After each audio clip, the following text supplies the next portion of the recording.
ನಮಸ್ಕಾರ. ಇವತ್ತಿನ ಈ ವಿಶ್ಲೇಷಣೆಯಲ್ಲಿ ನಾವು ಪ್ರೋಗ್ರಾಮಿಂಗ್ ಪ್ರಪಂಚದ ಒಂದು ಮೂಲಭೂತ ಮತ್ತು ತುಂಬಾನೇ ಶಕ್ತಿಶಾಲಿಯಾದ ಕಾನ್ಸೆಪ್ಟ್ ಅಂದ್ರೆ ಸ್ಟ್ಯಾಕ್ ಬಗ್ಗೆ ಮಾತಾಡೋಣ. ಅಷ್ಟೇ ಅಲ್ಲ, ಅದನ್ನ ಒಂದು ಸಿಂಪಲ್ ಆದ ಅರೇ ಬಳಸಿ ಹೇಗೆ ಕಟ್ಟಬಹುದು ಅಂತನೂ ನೋಡೋಣ ಬನ್ನಿ.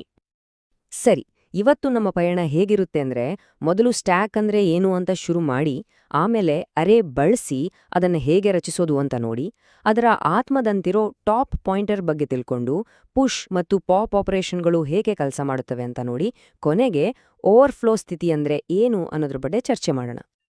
ಹಾಗಾದ್ರೆ ಇನ್ನೇಕೆ ತಡ, ಶುರು ಮಾಡೋಣ. ಮೊದಲನೇ ಪ್ರಶ್ನೆ, ಏನಿದು ಡೇಟಾ ಸ್ಟ್ಯಾಕ್? ಇದರ ಹಿಂದಿರೋ ಒಂದು ಪ್ರಮುಖ ತತ್ವವಾದ್ರೂ ಏನು?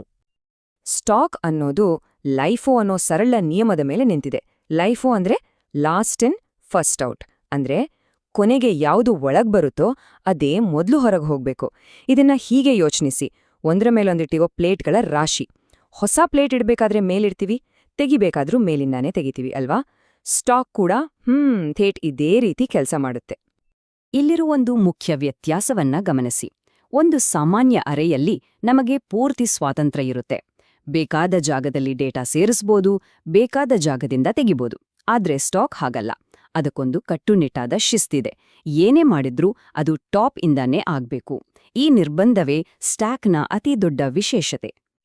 ಸರಿ, ಈ ಲೈಫೋ ನಿಯಮವನ್ನು ಪಾಲಿಸೋಕೆ ಒಂದು ಫ್ಲೆಕ್ಸಿಬಲ್ ಆಗಿರೋ ಅರೆಯನ್ನೇ ಬಳಸೋಣ. ಆದ್ರೆ ಎಲ್ಲಾ ಕಡೆ ಬದಲಾವಣೆ ಮಾಡೋಕೆ ಬಿಡೋ ಅರೆಯನ್ನ ಬಳಸಿ ಕೇವಲ ಒಂದೇ ಕಡೆ ಬದಲಾವಣೆ ಮಾಡೋ ಹಾಗೆ ಮಾಡೋದು ಹೇಗೆ? ಇದೊಂದು ಚಾಲೆಂಜ್ ಇದ್ದ ಹಾಗೆ. ಇದೊಂದು ಕುತೂಹಲಕಾರಿ ಪ್ರಶ್ನೆ ಅಲ್ವಾ? ಒಂದು ಅರೆಗೆ ಇರೋ ಸ್ವಾತಂತ್ರ್ಯವನ್ನ ಕಸಿದುಕೊಂಡು ಅದಕ್ಕೆ ಒಂದು ಶಿಸ್ತುನು ಹೇರೋದು ಹೇಗೆ? ಇದಕ್ಕಾಗಿ ನಮ್ಗೊಂದು ಸ್ಪೆಷಲ್ ಟ್ರಿಕ್ ಬೇಕು, ಒಂದು ವಿಶೇಷವಾದ ವ್ಯವಸ್ಥೆ ಬೇಕು. ಆ ಟ್ರಿಕ್ ಅಥವಾ ಆ ವಿಶೇಷ ವ್ಯವಸ್ಥೆಯೇ ಈ ಟಾಪ್ ಪಾಯಿಂಟರ್. ಇದೊಂದು ರೀತಿ ನಮ್ಮ ಸ್ಟಾಕ್ನ ಗೇಟ್ ಕೀಪರ್ ಇದ್ದಾಗೆ. ಸ್ಟಾಕ್ನ ಮೇಲ್ಭಾಗ ಎಲ್ಲಿದೆ ಅನ್ನೋದನ್ನ ಇದು ಸದಾಕಾಲ ಟ್ರ್ಯಾಕ್ ಮಾಡ್ತಾನೇ ಇರುತ್ತೆ. ಅಬ್ಬಾ, ಈ ಒಂದು ಚಿಕ್ಕ ವೇರಿಯಬಲ್ ಇದೆಯಲ್ಲ, ಇದು ನಮ್ಮ ಇಡೀ ಸ್ಟಾಕ್ನ ಕಂಟ್ರೋಲ್ ಸಿಸ್ಟಮ್. ಸ್ಟಾಕ್ ತುಂಬಿದೆಯಾ, ಖಾಲಿ ಇದೆಯಾ, ಮುಂದಿನ ಎಲಿಮೆಂಟ್ ಎಲ್ಲಿಗೆ ಹೋಗ್ಬೇಕೋ ಎಲ್ಲವನ್ನೂ ಇದೊಂದೇ ನಿರ್ಧರಿಸುತ್ತೆ. ಇಲ್ಲಿ ಇನ್ನೊಂದು ಬುದ್ಧಿವಂತಿಕೆಯ ವಿಷಯ ಇದೆ. ಸ್ಟ್ಯಾಕ್ ಶುರುವಾದಾಗ ಅಂದ್ರೆ ಖಾಲಿ ಇದ್ದಾಗ ಟಾಪ್ನ ಮೌಲ್ಯ -1 ಆಗಿರುತ್ತೆ. ಯಾಕೆಂದ್ರೆ 0 ಅನ್ನೋದು ಅರೆಯ ಮೊದಲನೇ ಇಂಡೆಕ್ಸ್. ಸೊ -1 ಅಂದ್ರೆ ಸದ್ಯಕ್ಕೆ ಸ್ಟ್ಯಾಕ್ನಲ್ಲಿ ಏನೂ ಇಲ್ಲ ಅಂತ ಅರ್ಥ. ಇದೊಂದು ಅಚ್ಚುಕಟ್ಟಾದ ವಿಧಾನ. ಓಕೆ, ಈಗ ಈ ಟಾಪ್ ವೇರಿಯಬಲ್ ಅನ್ನ ಆಕ್ಷನ್ನಲ್ಲಿ ನೋಡೋಣ. ಸ್ಟ್ಯಾಕ್ನ 2 ಪ್ರಮುಖ ಆಪರೇಷನ್ಗಳಾದ ಪುಷ್ ಅಂದ್ರೆ ಡೇಟಾ ಸೇರ್ಸೋದು ಮತ್ತು ಪಾಪ್ ಅಂದ್ರೆ ಡೇಟಾ ತೆಗೆಯೋದು ಹೇಗೆ ಕೆಲಸ ಮಾಡುತ್ತೆ ಅಂತ ನೋಡೋಣ ಬನ್ನಿ. ನೋಡಿ, ಒಂದು ಎಲಿಮೆಂಟನ್ನ ಸ್ಟ್ಯಾಕ್ಗೆ ಸೇರ್ಸೋದು ಅಂದ್ರೆ ಪುಷ್ ಮಾಡೋದು ತುಂಬಾನೇ ಸಿಂಪಲ್. 2 ಸ್ಟೆಪ್ಸ್. ಮೊದಲು ಟಾಪನ್ನ ಒಂದು ಮುಂದೆ ತಳ್ಳಿ ಹೊಸ ಜಾಗ ರೆಡಿ ಮಾಡ್ಕೊಳ್ಳೋದು. ಆಮೇಲೆ ಆ ಹೊಸ ಜಾಗದಲ್ಲಿ ನಮ್ಮ ಎಲಿಮೆಂಟನ್ನ ಕೂರ್ಸೋದು. ಅಷ್ಟೇ. ಸರಿ, ಇಲ್ಲಿ ನಮ್ಮ ಆರಂಭದ ಸ್ಥಿತಿಯನ್ನ ನೋಡೋಣ. 5 ಸ್ಲಾಟ್ಗಳಿರೋ ಒಂದು ಖಾಲಿ ಅರೆ. ಸ್ಟಾಕ್ನಲ್ಲಿ ಏನೂ ಇಲ್ಲ, ಹಾಗಾಗಿ ನಮ್ಮ ಟಾಪ್ ವೇರಿಯಬಲ್ -1ನಲ್ಲಿದೆ. ಈಗ ನಾವು 5 ಅನ್ನೋ ನಂಬರನ್ನ ಪುಷ್ ಮಾಡ್ತಿದ್ದೀವಿ. ಏನಾಯ್ತು ನೋಡಿ, ಟಾಪ್ -1ನಿಂದ 0ಗೆ ಬಂತು ಮತ್ತು ಆ 0 ಇಂಡೆಕ್ಸ್ನಲ್ಲಿ 5 ಬಂದು ಕೂತಿದೆ. ನಮ್ಮ ಮೊದಲ ಎಲಿಮೆಂಟ್ ಸ್ಟಾಕ್ಗೆ ಸೇರಿತು.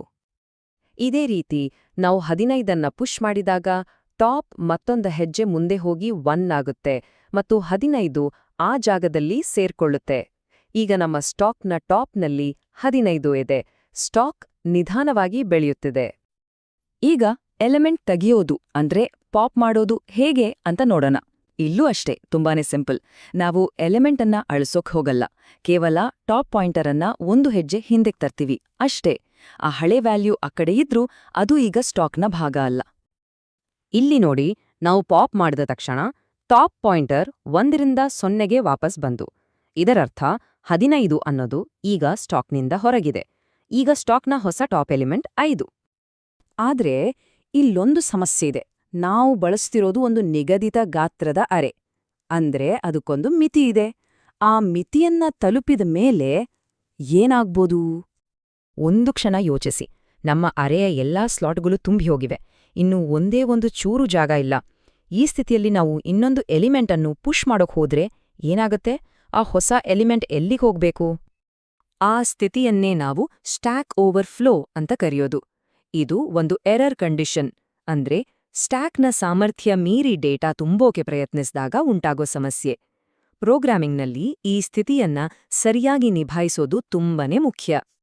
ಹಾಗಾದ್ರೆ ಇವತ್ತಿನ ಈ ವಿಶ್ಲೇಷಣೆಯಿಂದ ನಾವು ಕಲಿತ ಮುಖ್ಯ ವಿಷಯಗಳನ್ನ ಒಮ್ಮೆ ನೋಡೋಣ. ಸ್ಟಾಕ್ ಅಂದ್ರೆ ಲೈಫೋ, ಲಾಸ್ಟ್ ಇನ್ ಫಸ್ಟ್ ಔಟ್. ಒಂದು ಅರೇ ಮತ್ತು ಟಾಪ್ ವೇರಿಯಬಲ್ ಬಳಸಿ ಇದನ್ನ ಸುಲಭವಾಗಿ ಕಟ್ಟಬಹುದು. ಟಾಪ್ ಆರಂಭದಲ್ಲಿ -1 ಇರುತ್ತೆ. ಪುಷ್ ಅಂದ್ರೆ ಟಾಪ್ ಅನ್ನ ಹೆಚ್ಚಿಸಿ ಡೇಟಾ ಸೇರ್ಸೋದು. ಪಾಪ್ ಅಂದ್ರೆ ಸಿಂಪಲ್ ಆಗಿ ಟಾಪ್ ಅನ್ನ ಕಡಿಮೆ ಮಾಡೋದು. ಈ ವಿಶ್ಲೇಷಣೆಯ ಕೊನೆಯಲ್ಲಿ ಒಂದು ಆಸಕ್ತಿದಾಯಕ ಪ್ರಶ್ನೆ. ಈ ನಿಗದಿತ ಗಾತ್ರದ ಅರೆ ಬಳಸೋದ್ರಿಂದ ಓವರ್ಫ್ಲೋ ಸಮಸ್ಯೆ ಬರುತ್ತೆ. ಹಾಗಾದ್ರೆ ಈ ಮಿತಿಯೇ ಇಲ್ದ ಹಾಗೆ ಬೇಕಾದಷ್ಟು ಬೆಳೆಯಬಲ್ಲ ಒಂದು ಸ್ಟ್ಯಾಕ್ ಅನ್ನು ನಿರ್ಮಿಸಕ್ಕೆ ಸಾಧ್ಯನಾ? ಅದಕ್ಕೆ ಬೇರೆ ಯಾವ ಡೇಟಾ ಸ್ಟ್ರಕ್ಚರ್ಗಳು ಸಹಾಯ ಮಾಡ್ಬೋದು?